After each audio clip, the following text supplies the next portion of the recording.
мүмкіндік болсын.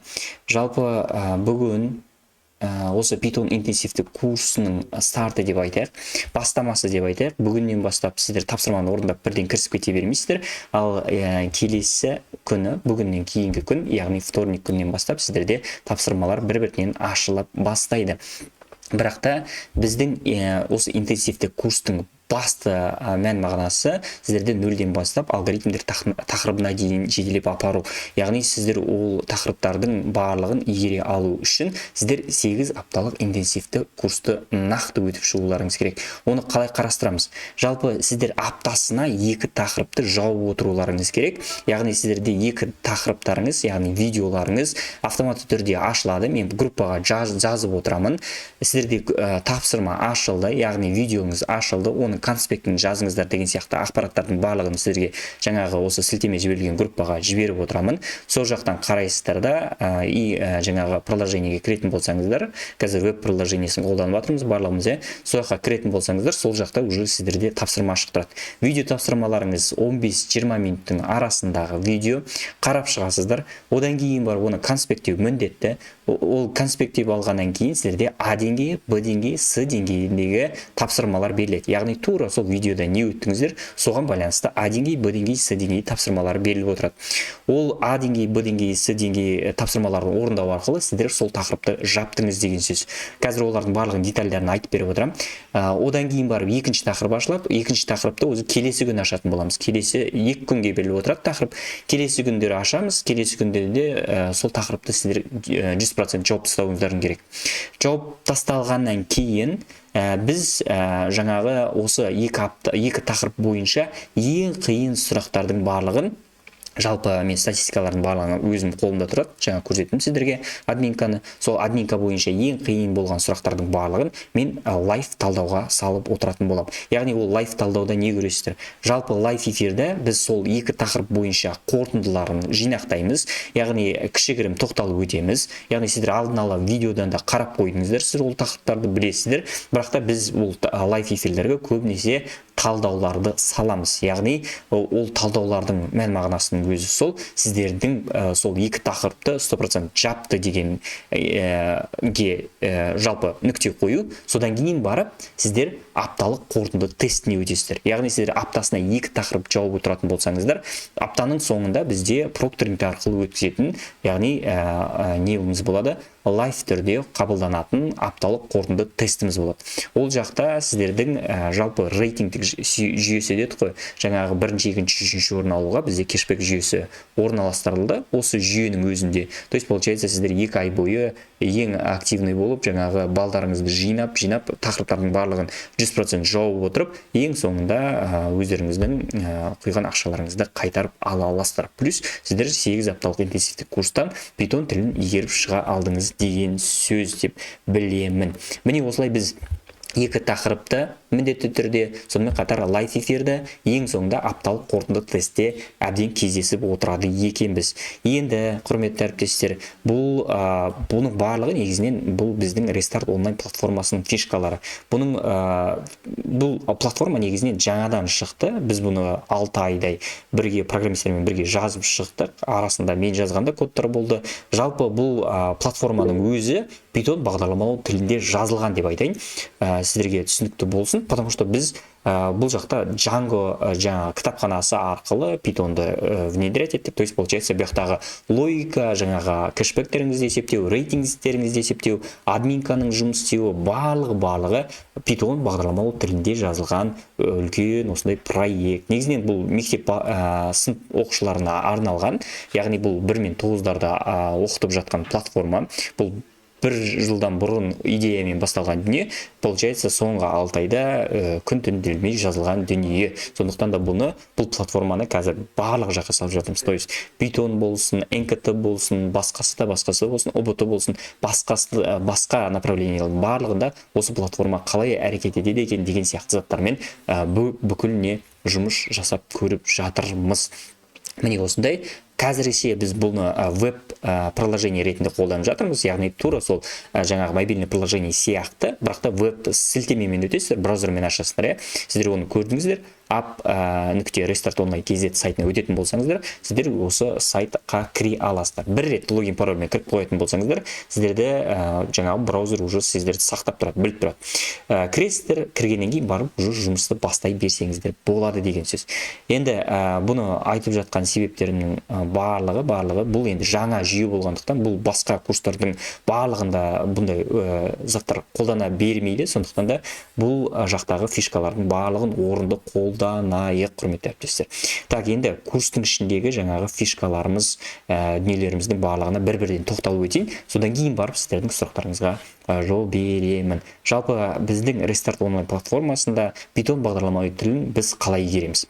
Сіздерде видео болады, оны айттым. Бір тақырып болады, бір тақырыптың аясында сіздерде видео ашылады. 15-20 минуттық видео сол тақырыптың детальдарын айтып отқан, яғни мен осындай алдын ала түсірілген видеомды ұсынатын боламын. Оған міндетті түрде сіздер конспект жазасыздар. Конспект жазып болғаннан кейін деңгейлік тапсырмалар орындайсыздар.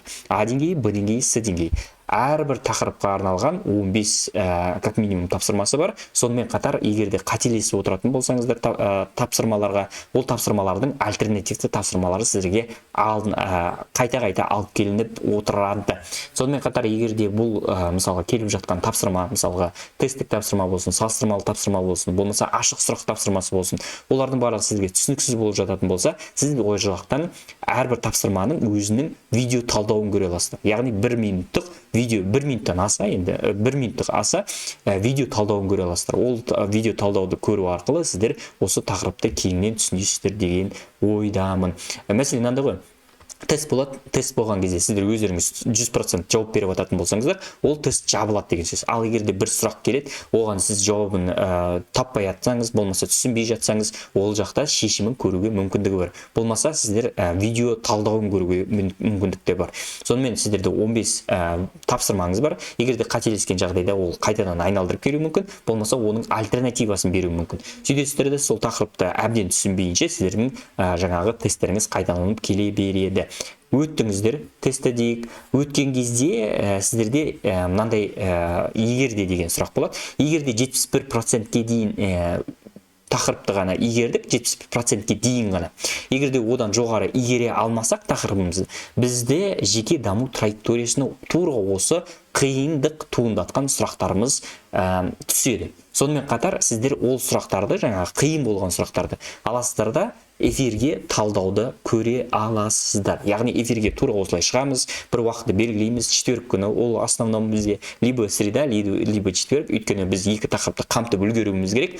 Басындағы тақырыптарда аптасына бір эфирден боламыз, ал егерде қиын тақырып болатын болса, ол кезде уже екі эфир, болмаса бізде жаңағы аптаның соңында жекелей эфирлер ұйымдастыруға тырысамыз. Яғни біздің бұл жақтағы курстың нәтижесі айттым, 0-ден бастап соңына шейін барлығыңызды жеткізу, яғни алгоритм тақырыбына дейін сіздер жетулеріңіз керек. Ол үшін жаңағы бар, мысал қараңыздар, 70%-ге дейін жаңағы деңгейлік тапсырмаларды орындай алмай қалдық дедік, айналып келе берді, шешуін көрдік, бірақ та ол шешуін көруіңіз сіздерге оны дұрыс деп белгілеп бермейді, яғни сіздерге ол яғни осы сұрақтан қиналады деп біздің жүйе оны сіздерге жаңағы админкаңызды сақтап қояды. Яғни жеке даму траекторияңызды сақтап қояды деген сөз. Сол сұрақтарды мен көре аламын. Қай сұрақтар ең популярны, яғни ең қатты қиналып жатқан сұрақтарымыз қандай, солардың барлығын мен эфирге салып, талдауға салатын боламын. Сонымен қатар сіздердің жеке даму траекторияңыз деген болады. Жеке даму траекторияңыз деген не ол? Жалпы 71%-ке дейін игерілмей қалған тақырыптарыңызды сіздердің Restart Online платформасы жеке даму траекторияңызды салып беріп отырады. Яғни оны сіздер қайтадан видеосын қарап, сонымен қатар жаңағы тесттерін қайта орындауға мүмкіндігіңіз бар. Бұл жеке даму траекториясында сіздерге альтернативті сұрақтар ғана беріледі. Яғни тура сол сұрақтар берілмейді. Бірінші күні сіздер оны жаттап алып, екінші күні қайтадан жауап бере салам деген сияқты әңгіме болмайды. Яғни сіздерде бір сұрақтың саны өзгеріп келуі мүмкін, символы өзгеріп келуі мүмкін, коды өзгеріп келуі мүмкін, бірақ та сол тақырып аясында келетін жеке даму траекториясына түсетін тақырып болады. Міне, эфирге кіреміз. Эфирде талдауда қиындықтарды талдаймыз. Сонымен қатар жеке даму траекториясында сіздер оны тағы да қайталап жаңа тақырыпты игеріп алсаңыздар болады. Альтернатив сұрақтар туралы айттым. Бұл альтернатив сұрақтар қателескен жағдайда да болады. Сонымен қатар сіздердің жеке даму траекторияңызға ғана түсіп отырады. Сонымен қатар жаңағы 1 минуттық талдау видеолары міндетті түрде қарасаңыздар болады. Қарасаңыздар, бірақ та ол сұрақты сіздерге жаңағыдай игерді деген галочка қойылмайды. Яғни ол сұрақ сіздерге қайтып келуі мүмкін, болмаса жеке даму траекторияңызға түсуі әбден ықтимал. Бұлардың барлығы не үшін жасалған? Жалпы бізде Рестарт онлайн платформасында сіздер былай игересіздер. Тақырыпты видео, деңгейлік тапсырма, жеке даму траекториясы, эфирдік талдау болды. Оның барлығы сіздерді жаңағы апталық қорытынды тестке итермелейді. Яғни апталық қорытынды тестке сіздер 2 тақырыпты игеруіңіз керек 100%. Сөйтсе апталық қорытынды тесттің арқасында сіздер не істейсіздер? Жаңағы игерген тақырыптарыңызды жабасыздар. Апталық қорытынды тесттің нәтижесі бойынша егер де төмен алып қалатын болсаңыздар, сол кезде біз не істейміз? Жеке эфирге шығатын боламыз. Қараңыздар, осындай жүйе құрастырылған болып тұр. Осы жүйенің арқасында, получается, біз 2 тақырыпты 100% жауап отыратын болсақ, 8 аптаның көлемі 2 ай, 2 айдың нәтижесінде сіздер 0-ден бастап 100-ге дейін, яғни алгоритмге дейін тақырыптардың барлығын 100% игере аласыздар деп кепіл сенемін. Бұл платформаны құру, сонымен қатар Python курсының ішіндегі структурасын ойластыру, жаз бойға істелінген дүниелердің нәтижесі деп айтайын. Бұның алдында да білесіздер, біздің НКТ курсын оқысаңыздар да, болмаса жаңағы алдындағы Степиктегі сайтында салған курсым, болмаса YouTube арнамда салған Python курстарын ұйымдастырғанымды білесіздер. Ол жақтағыда ақпараттардың барлығын тиімді қолдануды осы курсқа кірістірдім деп айтайын. Ең соңғы зат, ол сіздердің рейтингтеріңіз. Рейтингтеріңіз ол 2 жақтан көрінеді. Бірінші жақтан менде админкадан қарап отырам, мен каждыйыңызда қай тақырыпта қайталауға түсіп қалды, оның барлығын сіздерге жекелей жазып отыратын болам. Мына тақырып түсіп қалды, міндетті түрде қайталаңыз, жеке неге салыңыз. Жеке даму траекторияңызда тұрған тақырыпты жабыңыз деген сияқты. Сонымен қатар 2 ай нәтижесін мен админкадан қарап отырам. 1 айдан кейін сіздерде рейтингтеріңіз обнуляция етіп отырады. Бізде негізінен Рестарт онлайн платформасында солай құрастырылған етін. Ал бұл енді Python курсы 2 айлық болғандықтан 2 айдың нәтижесін мен админкадан қарап отыратын болам. 2 айдың нәтижесінде сіздер не істейсіздер? Бірінші, үшінші орын нәтижесін қалыптастырасыздар. Сол бірінші, үшінші орын нәтижесі бір сөзбен айтқан кезде сіздерге жаңағы кэшбэк жүйесін құрып бере алады. Бұл жалпы Рестарт онлайн платформасындағы сіздердің Python курстарыңыздың ерекшеліктері. Енді осыдан кейін мысалы қарап тұрсаңыздар, сонымен қатар сіздердің жеке кураторларыңыз мен болып отырмын, менторларыңыз мен болып отырмын. Бұл жүйенің өзінде жаңағы сіздерде егер көрсеңіздер, профильге кіріп көрсеңіздер, ол жақта, по-моему, ментор деп уже менің атым тұр, менің нөмірім тұр. Сіздер сол жақтан ақ шыға берсеңіздер болады. WhatsApp-қа болмаса, WhatsApp нөмірімді сіздер барлықтарыңыз білесіздер, мен сіздерге жеке жазып шыққанда болатынмын. Егер де сұрақтар туындап жататын болса, видео ашылмай жататын болса, болмаса тест тапсырмаларына сәйкестік болмай жататын болса, болмаса түсініксіз сұрақтар кездесіп жататын болса, міндетті түрде жекеге шығып сұраңыздар. Уақытты бөлу керек, және де менің ойымша күніне 1 сағаттық уақыт бөліп тұратын болсақ, тақырып ашылған күндері біз 8 аптаның соңында 100% нәтижеге жете аламыз. Python интенсивті курсы жаңа айтып өттім, бұл спиральді программа. Спиральді программа дегеніміз не ол? Сіздер басындағы тақырыптарды қарасаңыздар, қазір оңай тақырыптан бастаймыз. Ең оңай терминдерден бастаймыз. Бүтін сандар қалай белгіленеді, болмаса жаңа айнымалы дегеніміз не деген сияқты заттардан бастаймыз. Жетемізді 3-ші тақырыпқа келе бастаған кезде уже күрделене береді бұл заттардың барлығы. Яғни айнымалыңызды қалай инпутпен қабылдап аламыз, принтпен қалай шығарамыз, шарттың ішінде айнымалыны қалай қолданасыздар, циклдың ішінде қалай қолданасыздар. Сол сөйтіп бара жатамызда жаңағы циклымыз уже алгоритмнің ішінде кездеседі. Қалай алгоритмнің ішінде цикл кездесіп жатқан кезде түсіне алу үшін сіздер, яғни мына тақырыптардың барлығын 100% қамтып шығуыңдарыңыз керек. Егер де мына жақта пробел қалып кететін болса, алдыңғы тақырыптарда сіздерге келесі үлкен күрделі тақырыптарды қамту қиындыққа соғады. Сондықтан да жеке де жұмыс, жаңағыдай жеке сұрақтар арқылы да жұмыс, жеке эфирлері де арқылы жұмыс, сонымен қатар жеке даму траекториясы, лайф эфирлер талдаулары, сонымен қатар жаңағы берілген тапсырмаларды міндетті түрде орындауларыңыз керек, құрметті әріптестер. Тақырыпты 100% игеріп отыру маңызды. Жаңағы осы спиральді тақырыптар үшін, өйткені Python бағдарламалау тілінің өзін сіздер бөліп жарып, анау күрделі тақырыптарға сразу секіріп кетуге мүмкіндік жоқ. Өйткені сіздер жаңағы айтып отырсыздар ғой. Мысалға, алгоритм тақырыбынан, болмаса рекурсия тақырыбынан, болмаса функция тақырыбынан мен қиналамын, алдыңғы тақырыптар маған оңай деген сияқты мүмкіндік болуы да мүмкін, жағдай болуы да мүмкін. Бірақ та сіздер жаңағыны ескеріңіздер, егер де мына тақырыптардан пробел қалып кететін болса, бұл жақта өте детальдер көп қой. Бір заттан пробел қалып кететін болса, сіздер мына тақырыптарға, үлкен тақырыптарға келген кезде қиындықтарға соқтуыңыз мүмкін. Сондықтан да әрбір тақырыптың детальдарын меңгереміз 100%. Әрбір тақырыпты жабу да маңызды. Видеоға міндетті түрде конспект жазамыз. Дәптер арнайсыздар, яғни осы 2 айға бізге Python интенсивті курс деп міндетті түрде дәптер арнайсыздар. Ол дәптердің прям суретін маған жібересіздер. Яғни сол дәптеріңіз қалай 2 айда толғанын мен байқап отыруым керек. Оны біз Google Meet арқылы, Google Meet емес, негізінен Google Classroom арқылы, болмаса WhatsApp-қа прям напрямую жіберсеңіздер де болады. Мен Google форма арнасам да болады, сол жаққа прям submission жасай берсеңіздер де болады. Міне осындай дүние. Конспект жазу маңызды. Конспект жазу, білесіздер, өзінің пайдасын береді. Когда бізде 15-20 минуттық видеолар болғандықтан платформаның өзінде біз ол жаққа енді барынша көптеген ақпаратты қосуға тырысамыз, да. Мысалға, стринг метод әдістерін қарастыратын болсаңыздар, өте көп әдіс, қайсысы қалай орындалатынын барлығын білу үшін бірінші конспекттен бастаймыз. Сонымен қатар сіздер тест орындауларыңыз маңызды. Сұрақтарыңыз болса, жекеге немесе топқа прям сұрай берсеңіздер болады. Лайв сабақтарға қатысу 100% маңызды. Егер де ол тақырыптан қиналсаңыздар да. Егер де уақыт болмай қалған жағдайда біз лайв эфирлерді осылай жазылым жасаймыз, яғни запись жасаймыз. Записьті міндетті түрде топқа салып отыратын боламын. Келесі ақпарат апталық қорытынды тест. Қайтадан апталық қорытынды тест арқылы мен 100% сіздерді білем. Осы тақырыпты жаптыңыздар, келесі тақырыпқа біз ыңғайлы темппен жылжи аламыз деген сөз. Егер де жаппай қалып кететін болса, пробелдеріңіз болатын болса, болмаса басқа жақтан қарап жаза салдыңыздар апталық қорытынды тест, болмаса жаңағы беріліп жатқан тапсырмаларға мұқият қарамадыңыздар, детальдарын қалдырып кеттіңіздер, олардың барлығы жабылмай қалатын болса, жаңағыдай үлкен тақырыптарға келген кезде қиналып қалуыңыз мүмкін. Ал менде цель қазір сіздерді 100%-ке жеткізу, осы бірінші поток болғандықтан, жауапкершіліктің барлығын мойынға алғандықтан 100% нәтиже көрсету. Ақпаратты 100% меңгеру үшін жаңағы мәселені қамтисыздар. Яғни бұл жерде спиральді модель.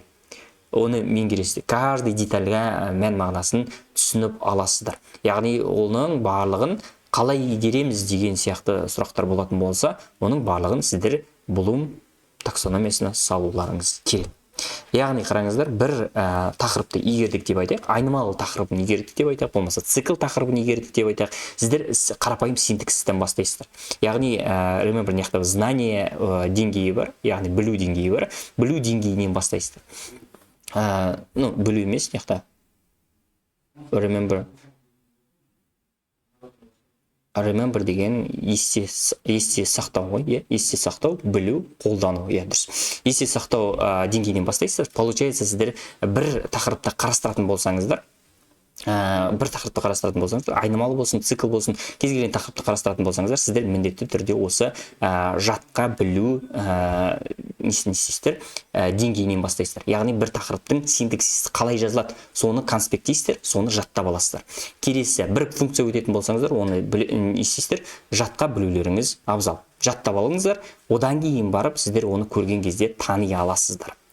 Білу, тану болып тұр ғой, сонда қазақшаға аударған кезде. Тани аласыздар. Тани алған ақпаратты сіздер уже қолдануға ұмтыла аласыз, яғни қолдана аласыздар деген сөз.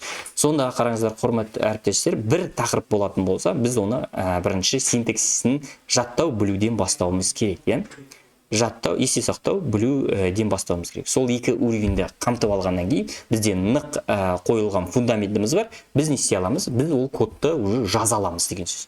жаңа функция болатын болса, функцияны қалай жазатынын біз уже білеміз. Біз функцияны қалай орнатылатынын болмаса қандай аргументтері қойылатынын барлығын білеміз. Біз оны уже қолдана аламыз деген сөз. Ал одан кейінгі этаптарымыз, енді мына қолданудан кейінгі этаптарымыз айдан анық. Мысалы үлкен жаңағы сіздерге алгоритмдер беріледі. Ол алгоритмдерді анализ жасау, бағалау, одан кейін барып какой-то продукттарды құру, оның барлығы осылардың үстілеріне құратын дүние екен. Егер де біз ақпаратқа осылай қарап, этап-этаппен орындап шыға алатын болсақ, бізге ешқандай ақпарат, жаңа ақпарат қиындыққа соқпайды деп сенемін.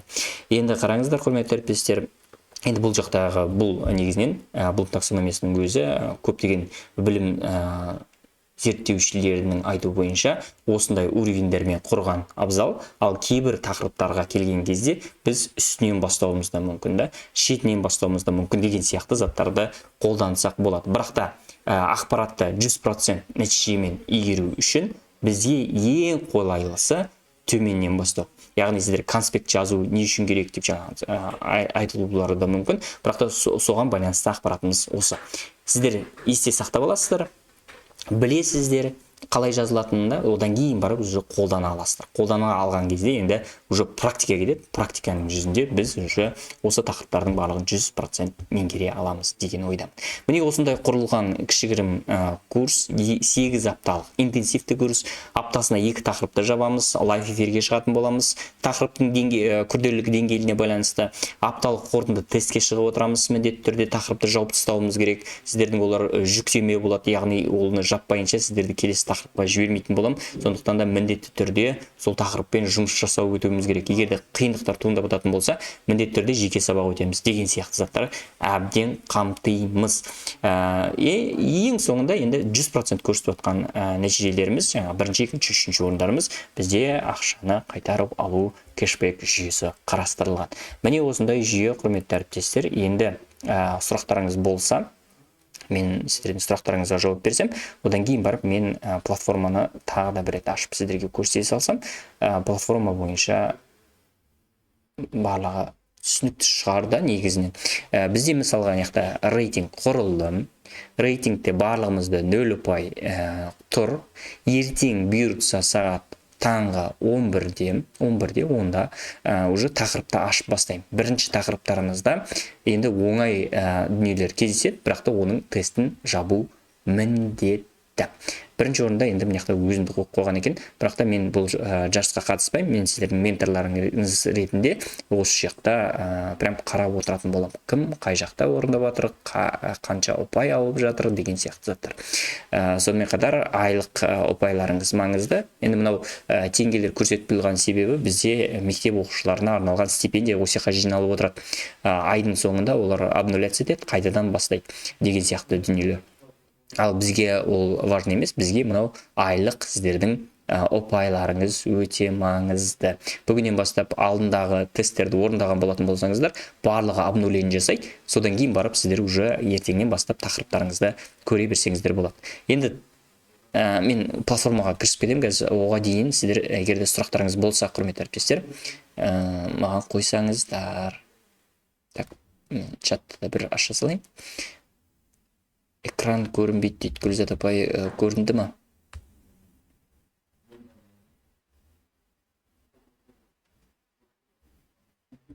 Көрінбей қалған жағдайлар болатын болса, мен жаңағы запись түсіріп жатырмын. Записті де тағы да жіберіп қоятын.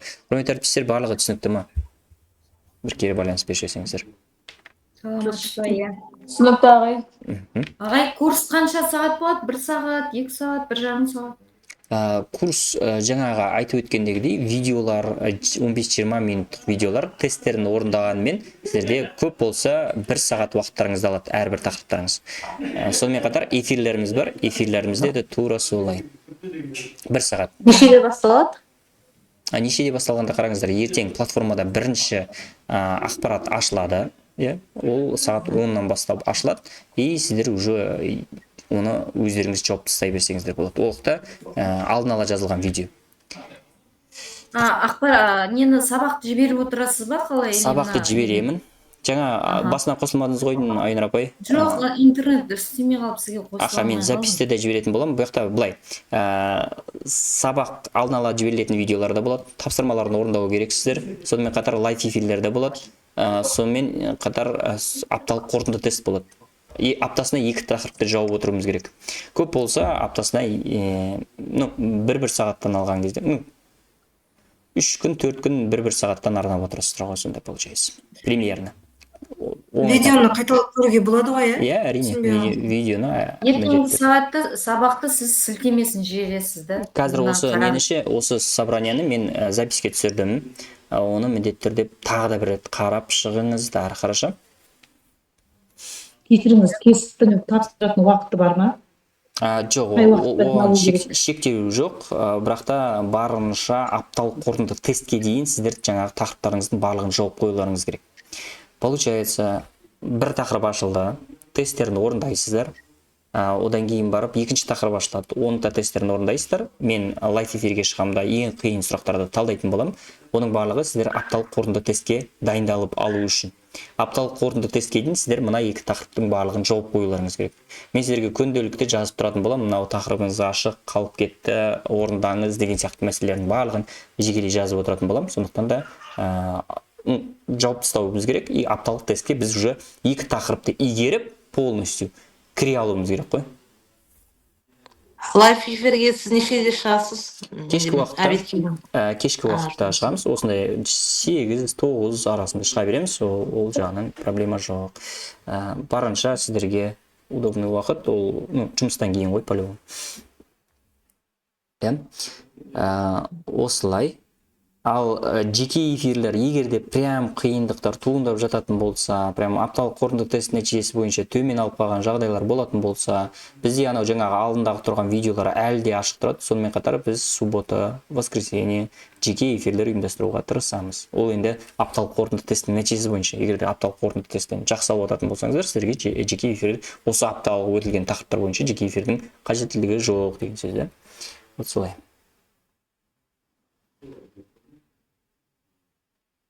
Түсінікті ме, әріптестер?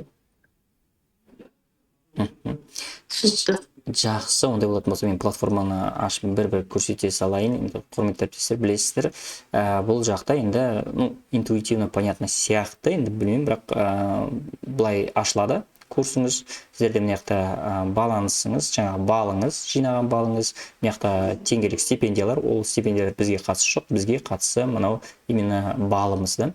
Балдың рейтингі мынау жақтан көре аласыздар. 3-4-ші батырманы басатын болсаңыздар, айлық рейтингте қаншашыншы орында тұрсыз, соның барлығы білінеді.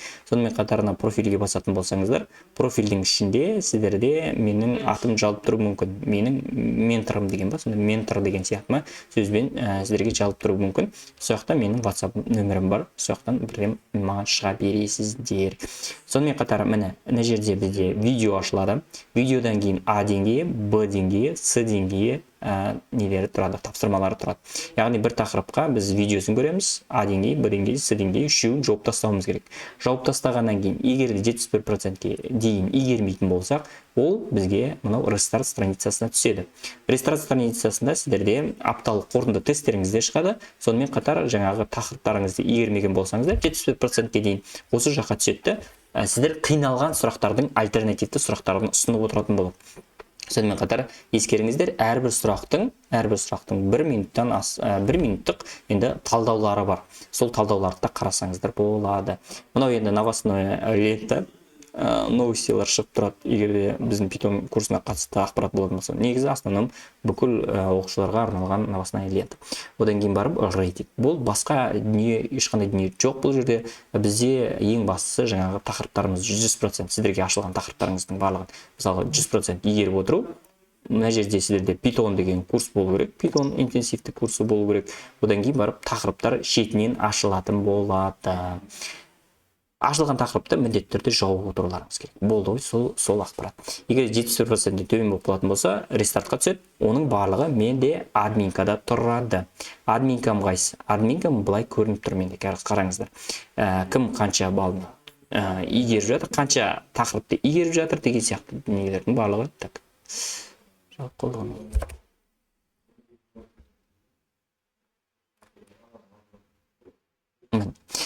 кім қанша тақырыппен игеріп жатыр, қандай процентпен игерді, оқу үлгерімі қандай деген сияқты заттар. Мына кісі Гүлжайна апай алдындағы старт деген курс бізге анау рестарт онлайнға оқушылар тіркелетін болса, тегін курс бар екен, сол курстың ұпайын алған екен, бірақ олардың барлығы ертеңнен бастап обнуляция етеді. Яғни бізге жалпы ұпай осы арқылы рейтингті ұйымдастырамыз. Міне осындай, құрметті әріптестер, барлығы түсінікті болды деп ойлаймын. Әлі де Ағай, сұрақтарыңыз сіздің болса. сабағыңыз мына платформада, көрсетіліп отырған платформада бола ма? Сонда? Әрине. Так, құрметті әріптестер, егер де басынан бастап қатыспаған болсаңыздар, мен осы нені жиналысты жаздым. Рекординг болды. Яғни запись түсірілді. Записті міндетті түрде артынша жіберетін боламын. Қазірше барлығы түсінікті болатын болса, чатқа плюс қалдырып кетсеңіздер, мен сіздердің атты жөндеріңізді бекітіп, получается, келесі, именно кемей қалған кісілерді жекелеріне де эфир бойынша ақпаратты берсе. Сұрақтарыңыз болса, құрметті әріптестер, Сайра апай плюс, Бегенбек апай плюс. Қалған әріптестеріміз естіліп тұрса, барлығы түсінікті болса, апай, Айнұр апай, Күзет апай, барлығы түсінікті ғой, сұрақтар жоқ болса, ондай болатын болса, мен жаймен деп осы кездесуді аяқтай берсем де болады. Негізінен жеке сұрақтарыңыз бойынша қала берсеңіздер болады. Ал енді ертеңнен бастап группаны шулатып, мен не істеймін, тапсырмаларды ашып бастаймын. Тапсырма ашылды деймін, содан кейін жекелеріңізге де жазамын. Міндетті түрде қараңыздар, тесттерін орындаңыздар, 74%-ке дейін тесттеріңізді орындамасаңыздар, жеке даму траекторияңызға түседі. Оны да қайталап орындап шығуды ұсынамын. Оны қалай орындап шығасыздар? Получается, сразу артынша орындаудың қажеттілігі жоқ. Жаңа ескертілген мәселелер спиральде екенін ұмытпаймыз. Бір күн салып қайталасаңыз да болады, видеосын қайталап отырып. Сонымен қатар жаңағы Bloom таксономиясын ұмытпаймыз. Яғни сіздер бірінші жаттап алыңыздар, одан кейін барып біле алыңыздар. Оны көрген кезде одан кейін барып уже қолдану деңгейіне дейін апара алуымыз керек. Жақсы, құрметті әріптестер. Егер де сұрақтарыңыз жоқ болса, осымен біз бүгінгі жиналысты аяқтай берсек деп мен Сау болыңыз. Сау болыңыздар, мен записті тоқтатамын.